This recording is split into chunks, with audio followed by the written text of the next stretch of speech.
There's a new me coming out, and I just have to live, and I wanna give. I'm completely positive. I think this time around I am gonna do it like you never knew it. Oh, I'll make it through. The time has come for me to break out of the shell. I have to shout that I am coming out. I'm coming out. Welcome to the show, Never Too Late Ever, where we focus on making the next chapter of your life the very best chapter ever. I am your host, Lorraine Hoving, and I am thrilled you are here today. This day will change your life. Open your heart, your ears, and listen, and you will find a gem, a treasure that you can apply to your life today. Today, I am really excited about my guest. Her name is Dr. Shelly. Hi, Dr. Shelly. How are you?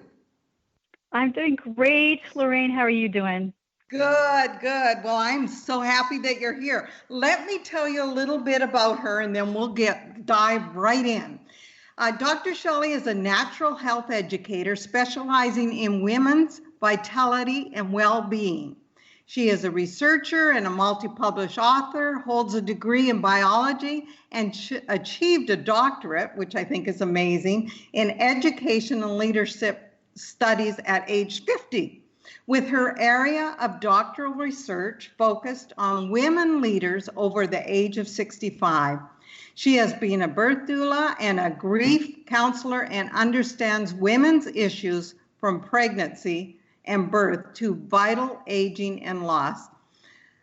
She uses her passion for education and natural wellness to help women, and this is what I was kind of focused on. She also is a cancer survivor, so she has dedicated her life since her cancer diagnosis at age 62 to natural health options. And I like this. And then she wants us to rethink of aging from a time of decline, because we often think of it that way, to a time of growth and strategy. And she provides women with information and resources to achieve natural wellness in mind and body. So welcome, welcome. Tell us a little bit about you. Where are you located in the United States, and a little bit about you before we dive in. Okay, I'm in San Diego, California. Oh, wonderful. So I know I'm very lucky. I get to live in paradise. Well, I'm in paradise now in Hawaii, so yes. I know you're in Hawaii. That's so cool. So, but I get to live here, which is really lovely. So yes. I'm very happy. I've been here since 1977. Oh, wow. So, I've been here a very long time. Yes, and how many children do you have? Well, between my husband and I, we have 4 daughters, aging from age 28 to 45, and 7 grandkids, from 2 to 23, maybe 24. I think one just had a birthday. I feel terrible. But yeah, we're really lucky. We've got grandkids, some here in San Diego and some sort of spread out across the country. So your life really is very lucky. Full. Yes, your life is full, because I think I remember you were up in Seattle with, because that wasn't too far from me, with grandchildren, weren't you? That's right. Yeah. Right. So our youngest daughter lives up in the Seattle area, and she's across the Puget Sound from Seattle, and she has a 4-year-old little boy, so I have a little 4-year-old grandson. So I got to go up there and spend a week and just play and read to him and go for walks with him. And doesn't that sound that? Yes, that sounds wonderful. It probably rained a bit, but it didn't matter. We didn't care. You know, they're used to it, and I didn't care. Yeah, it doesn't because we got to really focus on. Yeah, we got to just focus on being together and being present. It was a really good. I came home and I said, when I'm home, I'm working on my business and I'm doing other things, and I've got this to do and that to do and this to do and that to do. And when I was there, it was a really good lesson in just being present in the moment.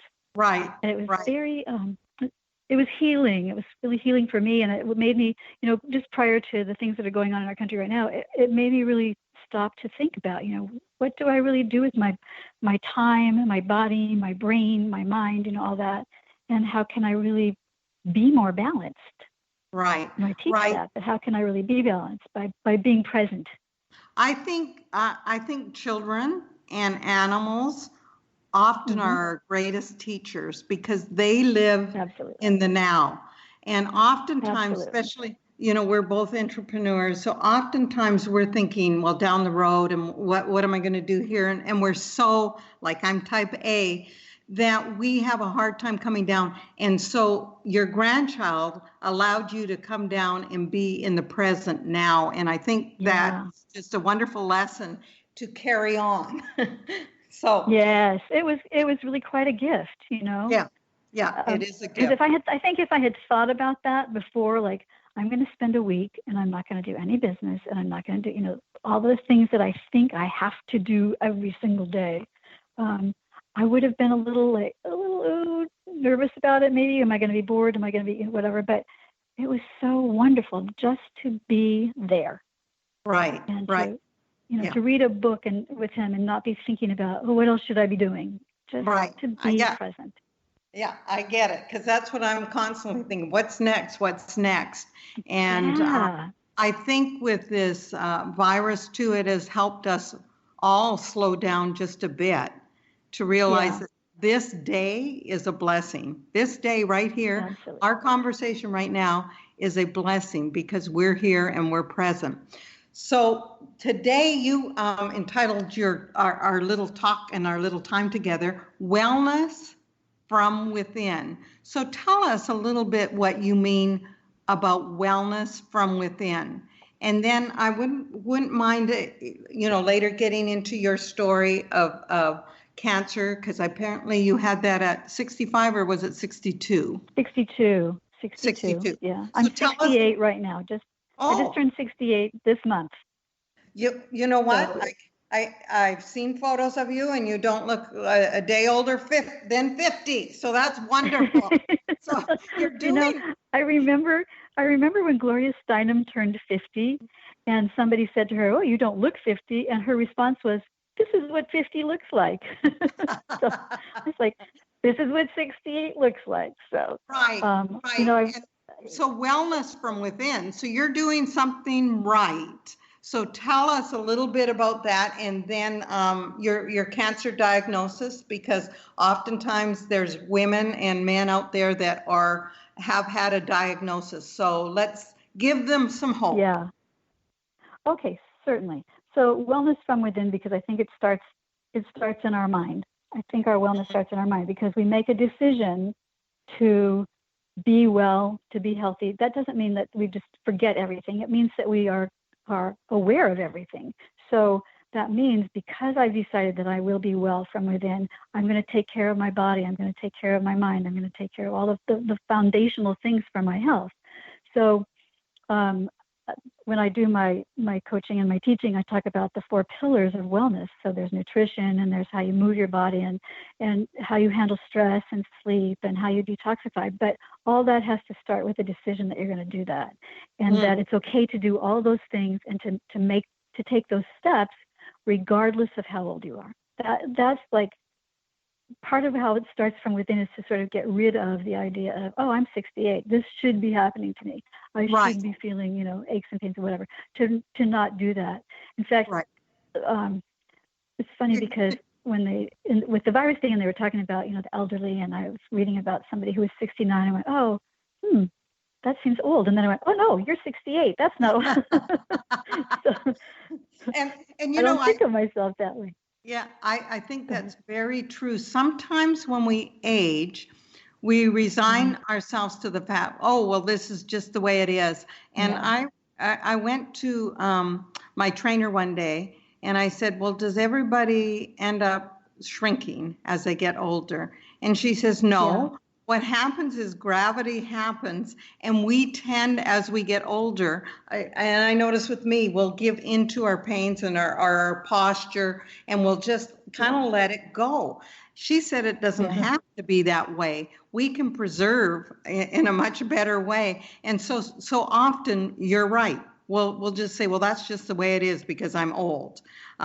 Whereas you're talking about living these years with vitality. Absolutely. With vitality and with purpose. So it's not, I want to make this clear to your listeners that this is not about denying things that happen to you. You know, everybody has aches and pains every once in a while. We don't just say, oh, I don't have them. It's how we treat them. It's how we think about them and how we treat them. And do we treat them with a natural option, or do we do options that have side effects or whatever? Do we take care of our bodies as though we're much younger, or as though we're much older? I mean, it's really not. I can't stress enough to my friends and to my family and to my clients that it is not about age. That there are things that we can do at any age, and that we take care of ourselves regardless of how old we are. So, so I did. For example, I got my doctorate at age 50. I got a black belt in karate at age 50. Wow, I love it. Amazing. Yeah. Good for you. I'll talk about my cancer story in a second, but that happened at age 62. At age 65, I ran a 5-mile, 23 obstacle Spartan race. A 5-mile what Spartan race? What's obstacles. That? So a Spartan race is, there's a company in the United, it's worldwide that puts on these, we call them Spartan races, and they're different levels. I did the lowest level. It was only 5 miles, not the 20 miles. It was my first 5 miles one. Is long. And different obstacles. So like crawling a field under barbed wire, or climbing a cargo net, or lifting heavy things, or jumping over walls, or, different kinds of things like that. And so this one was 23 obstacles, and it was 5 miles, and I was 65, and I was just 3 years out of my cancer diagnosis. Well, okay. So why?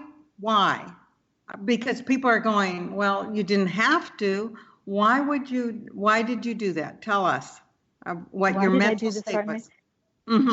Okay. Because here's why I did it. Because I want to be my best. I don't want to compare myself to you or to the championship weightlifter or whatever, but I want to be the best for me. And so a friend had done this kind of a race, and I went, oh, that looks challenging and fun. It was the hardest fun I've ever had, I'll put it that way. But it looks challenging and fun. And I think I'll train for this and see if I can do it. And it wasn't, I'm not a competition type person, so I wasn't like racing against anybody or anything like that. It was, can I do this? How well can I do it? And it didn't really matter to me when I started if I could finish it or if I did it the fastest of anybody or my age or whatever. It's like, how much can I do? And I actually finished it, and I came in second for my age, but it didn't matter. It wasn't about that at all. It was really about how can I be my best, and how can I challenge myself to do something that puts me outside of me. So I do that a lot anyway. How can I get outside myself? How can I volunteer and help people outside of myself? So in that sense, it's getting outside of me. But this was, how can I do a physical thing that's outside of like me?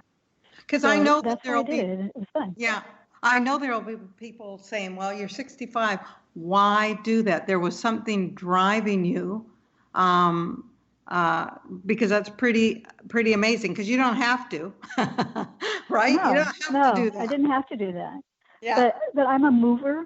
I do my jazzercise 5 or 6 times a week. I go for walks. I do things. I'm a mover anyway.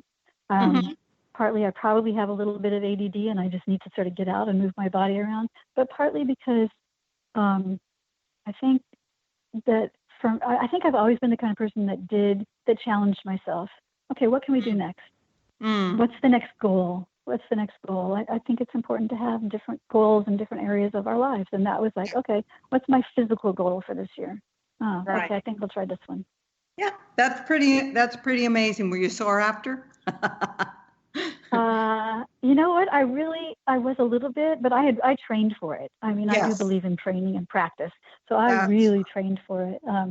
I have a son who's a son-in-law who was a Navy SEAL, and so he took me out and did obstacles with me. And I had a trainer for the Spartan thing too. I mean, I didn't do it just, okay, I think I'll go I think I'll go run this Yes. race. And I think I that's really trained important. for it for a while. Yes. Yeah, it's Yeah. important.